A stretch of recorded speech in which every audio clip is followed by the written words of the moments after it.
NPR, National Public Radio, is a privately and publicly funded non-profit membership media organization that serves as a national syndicator to a network of 900 public radio stations in the United States. NPR produces and distributes news and cultural programming. Individual public radio stations are not required to broadcast all NPR programs that are produced.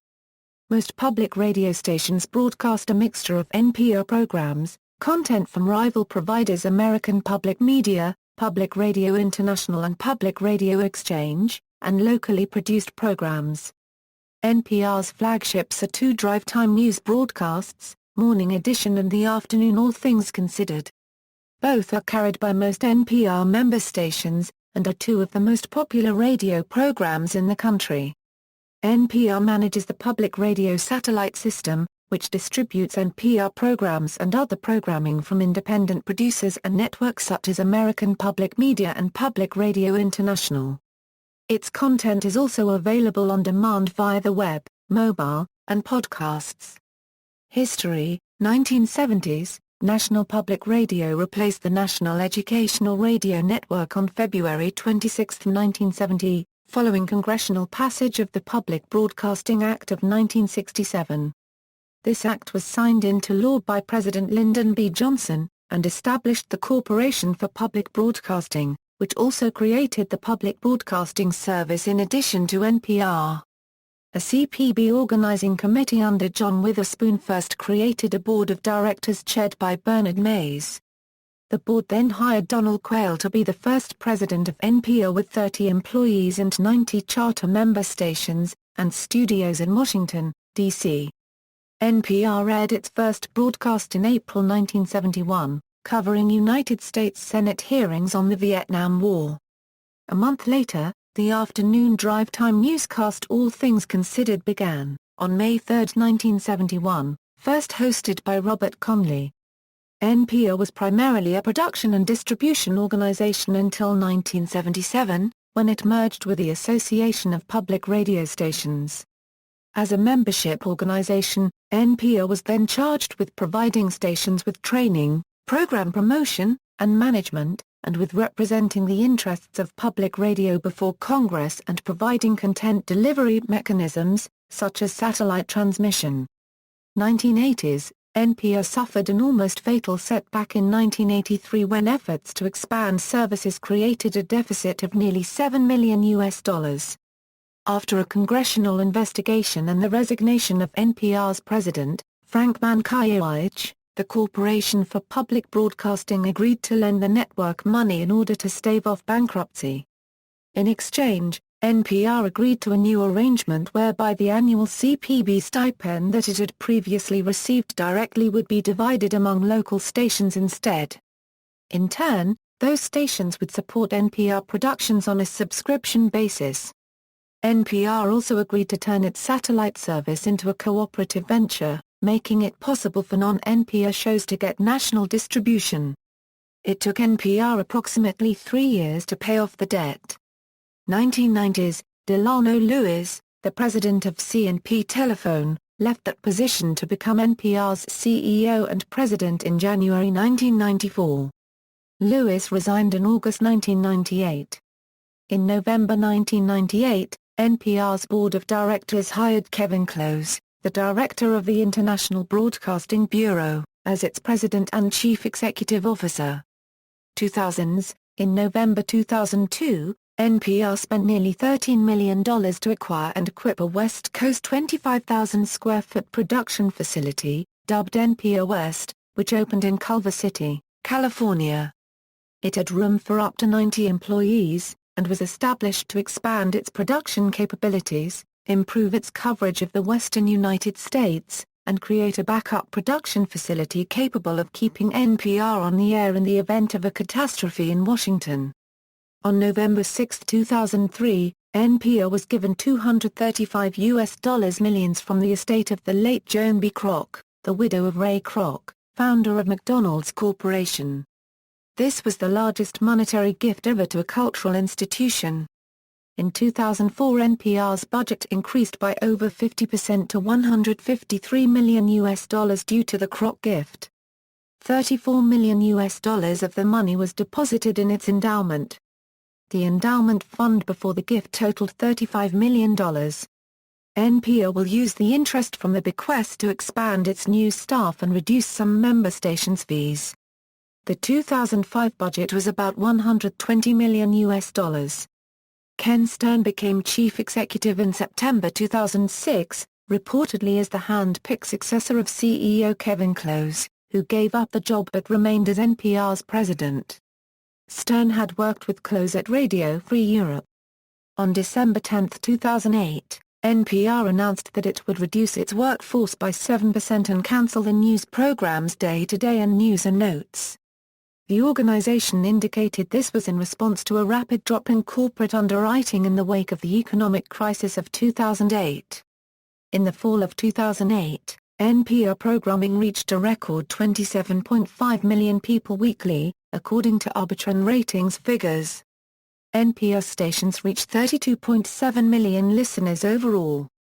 In March 2008, the NPR board announced that Stern would be stepping down from his role as chief executive officer, following conflict with NPR's board of directors over the direction of the organization, including issues NPR's member station managers had had with NPR's expansion into new media at the expense of serving the stations that financially support NPR.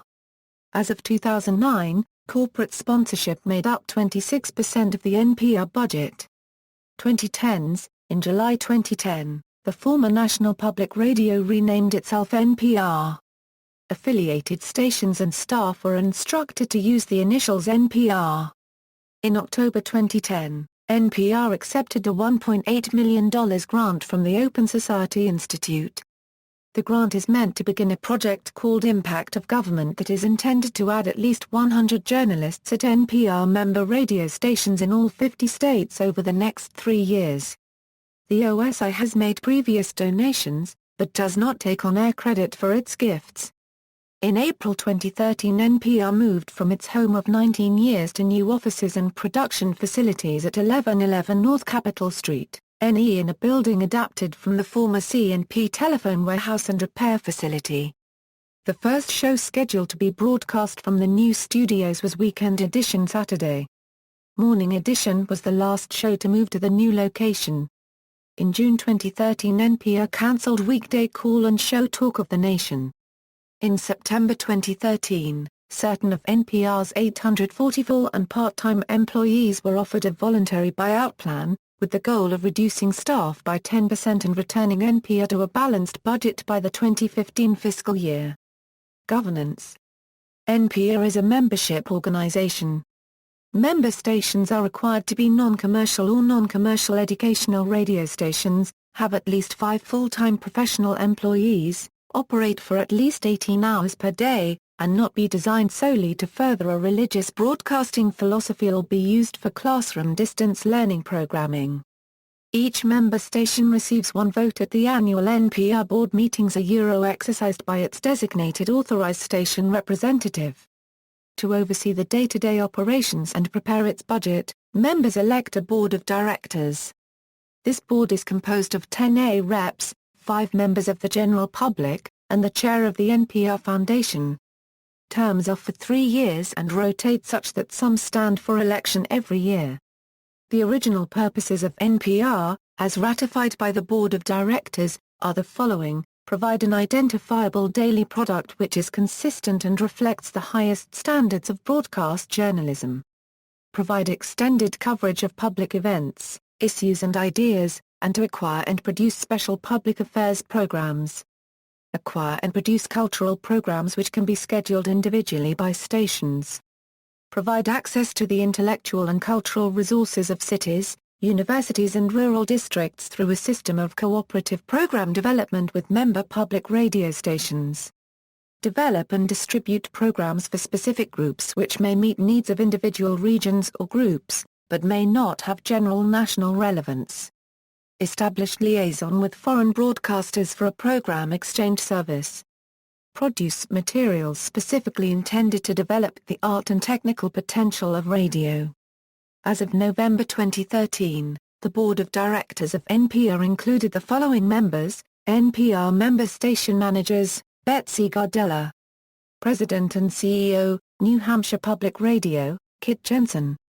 Chief Operating Officer, WVIZ-PBS and 90.3 WCPN Idestream, Cleveland, Ohio, Roger LeMay. General Manager, WXPN, Philadelphia, Pennsylvania, Karen Maths. General Manager, WAMU, Washington, D.C., Greg Petrovich. Executive Director, WSIU Public Broadcasting, Carbondale, Illinois, Marita Rivero. Vice President and General Manager for Radio and Television, WGBH, Boston, Massachusetts, Florence Rogers. President and General Manager, Nevada Public Radio, Roger Soro. President, WFAE, Charlotte, North Carolina, Kerry Swanson.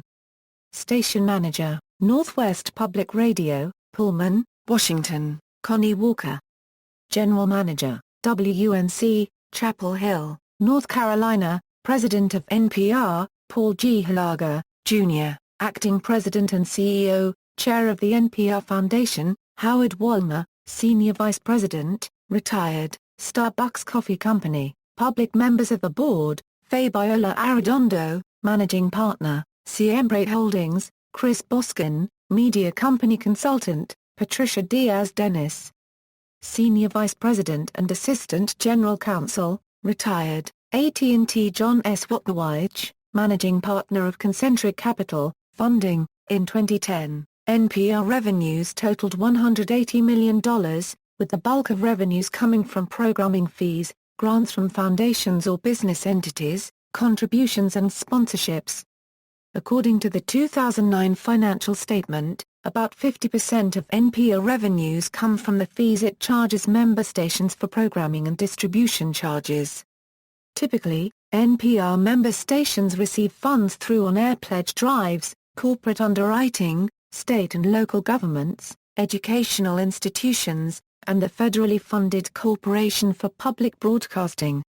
In 2009, member stations derived 6% of their revenue from federal, state and local government funding, 10% of their revenue from CPB grants, and 14% of their revenue from universities.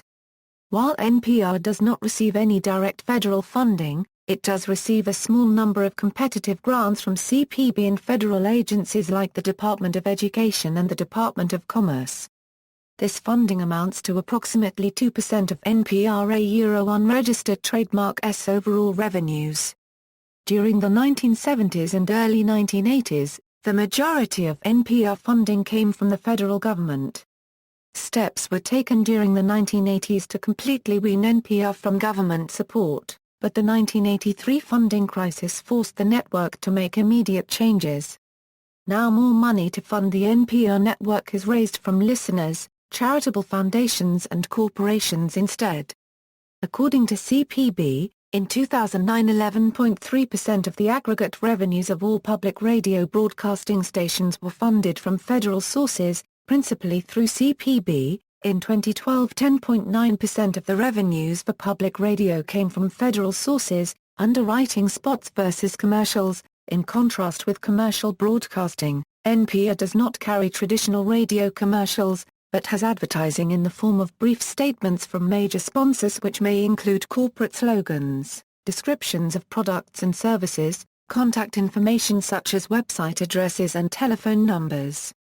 These statements are called underwriting spots and, unlike commercials, are governed by specific FCC restrictions in addition to truth in advertising laws. They cannot advocate a product or promote the goods and services of for-profit entities.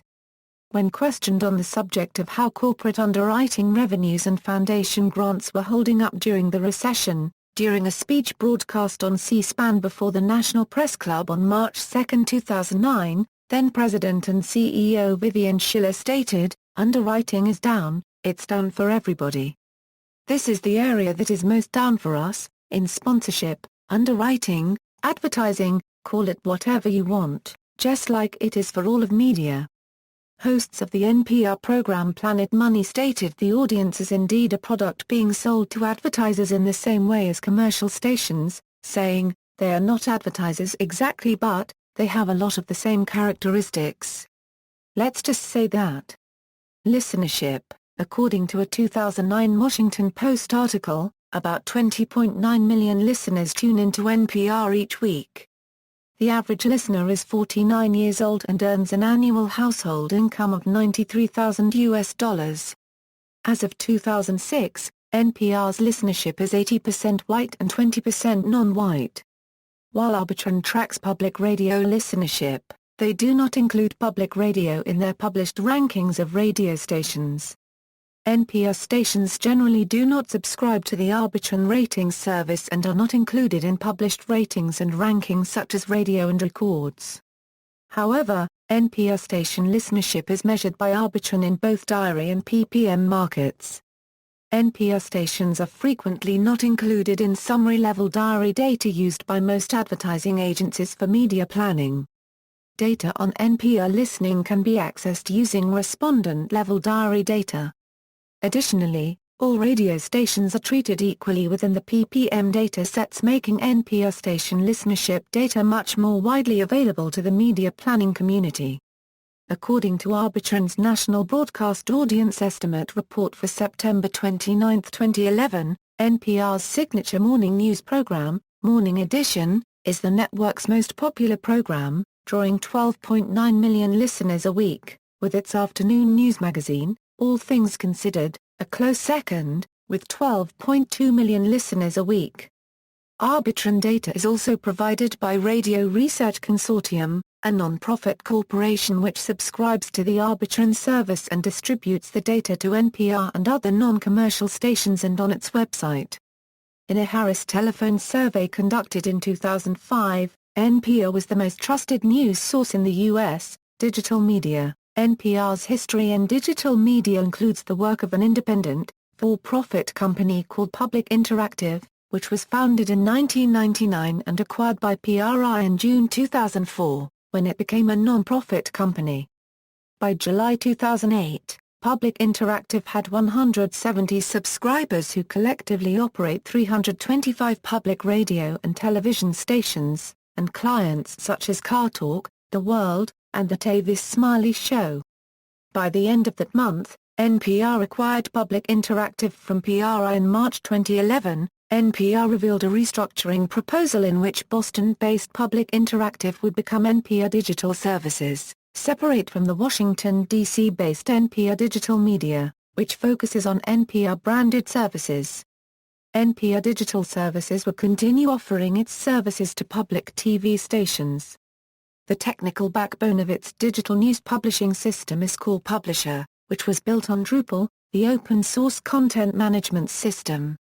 NPR has been dubbed as leveraging the Twitter generation, because of its adaptation of the popular microblogging service as one of its primary vehicles of information.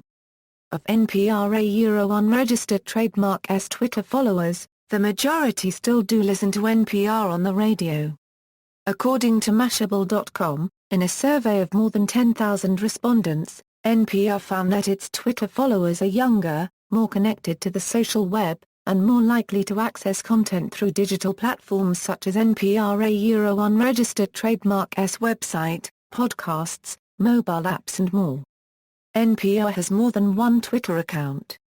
Its survey found that most respondents followed between 2 and 5 NPR accounts, including topical account, show-specific accounts and on-air staff accounts.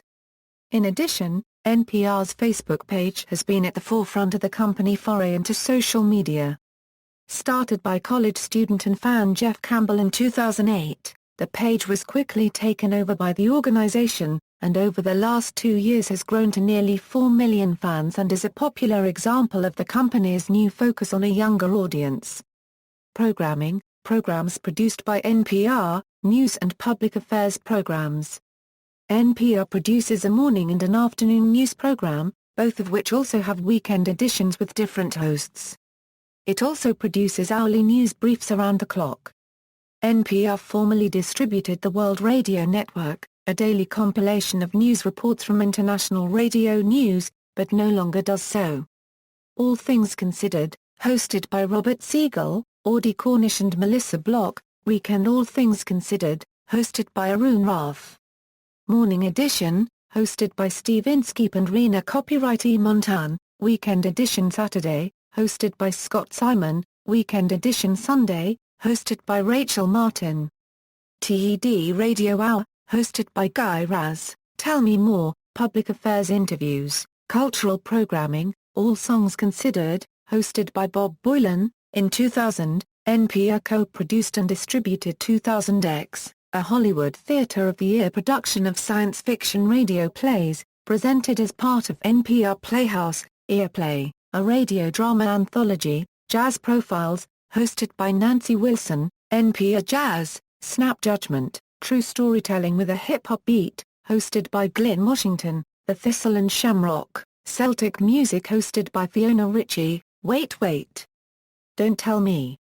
A humorous news quiz co-produced with Chicago Public Radio and hosted by Peter Sagal, programs distributed by NPR, News and Public Affairs, American Radio Works, provider of documentaries on Morning Edition and All Things Considered hosted by Ray Suarez, The Diane Rehm Show, Public Affairs Call-in program hosted by Diane Rehm, Fresh Air, interviews with cultural newsmakers hosted by Terry Gross, Here and Now, News, Current Affairs and Culture hosted by Robin Young and Jeremy Hobson, Justice Talking, Legal Issues hosted by Margot Adler, Latino USA, Latino Issues hosted by Maria Hinojosa, On Point, Public Affairs Call-in program hosted by Tom Ashbrook, On the Media, Media Issues hosted by Brooke Gladstone and Bob Garfield, Science Friday, Science Issues Call-in hosted by Ira Flato and independently produced, cultural programs, Ask Me Another, a trivia quiz hosted by Ophira Eisenberg,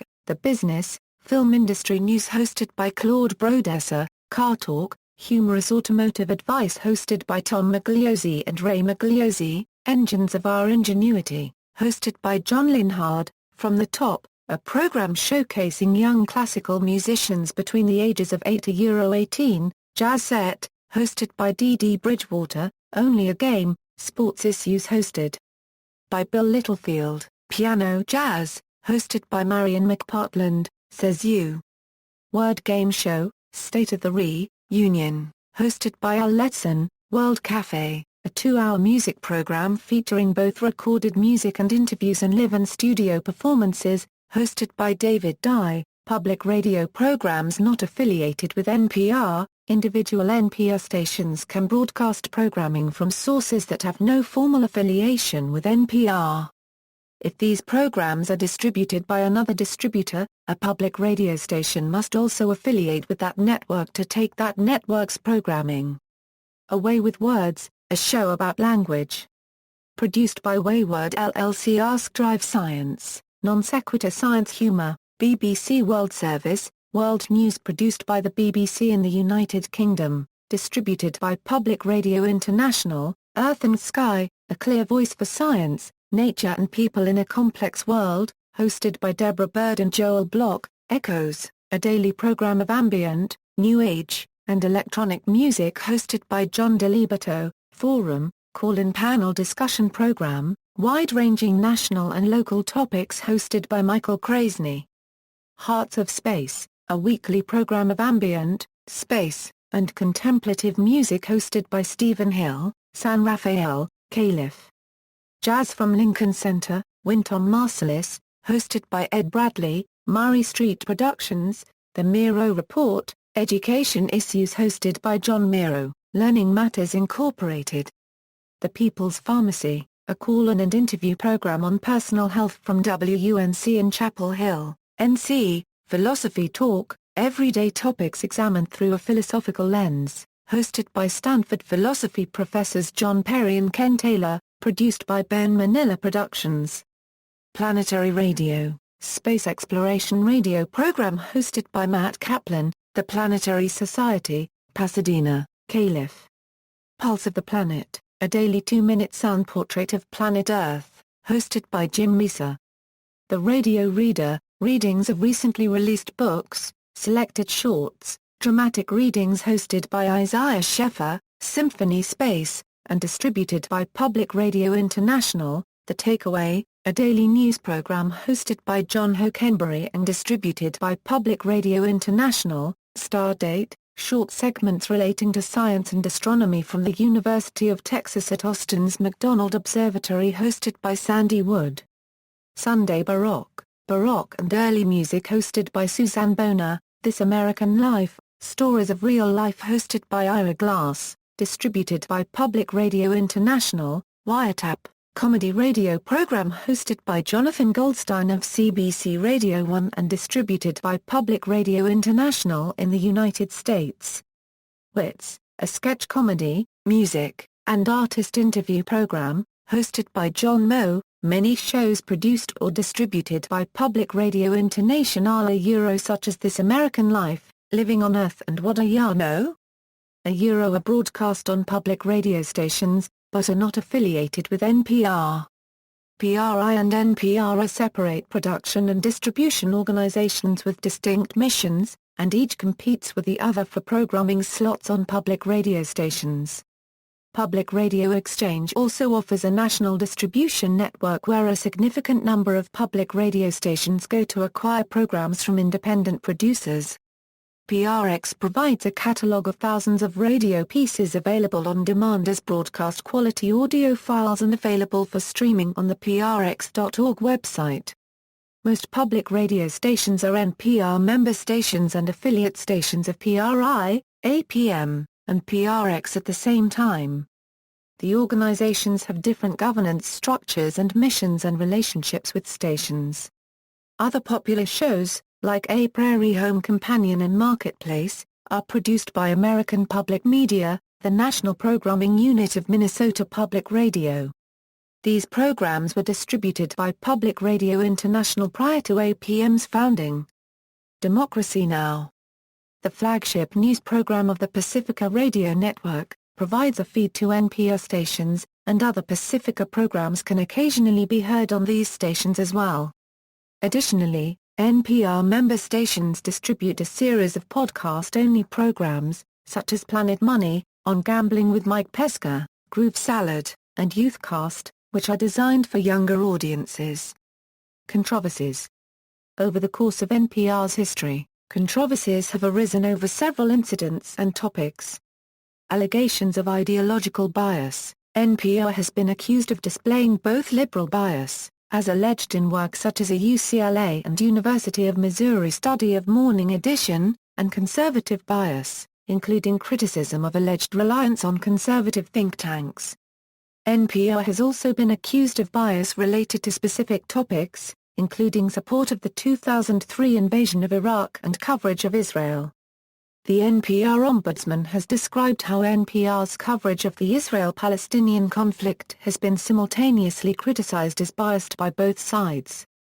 University of Texas journalism professor and author Robert Jensen has criticized NPR for its pro-war stance during coverage of Iraq war protests. Surveys and follow-up focus groups conducted by the Tarrance Group and Lake Snell Perry and Associates have indicated that the majority of the U.S. adult population does not believe that the news and information programming on public broadcasting is biased. The plurality of Americans indicate that there is no apparent bias one way or the other, while approximately 2 in 10 detect a liberal bias and approximately 1 in 10 detect a conservative bias. Euphemisms. In a controversial act, NPR banned in 2009 the use of the word torture in the context of the Bush administration's use of enhanced interrogation techniques. NPR's Ombudswoman Alicia Shepard's defense of the policy was that calling waterboarding torture is tantamount to taking sides.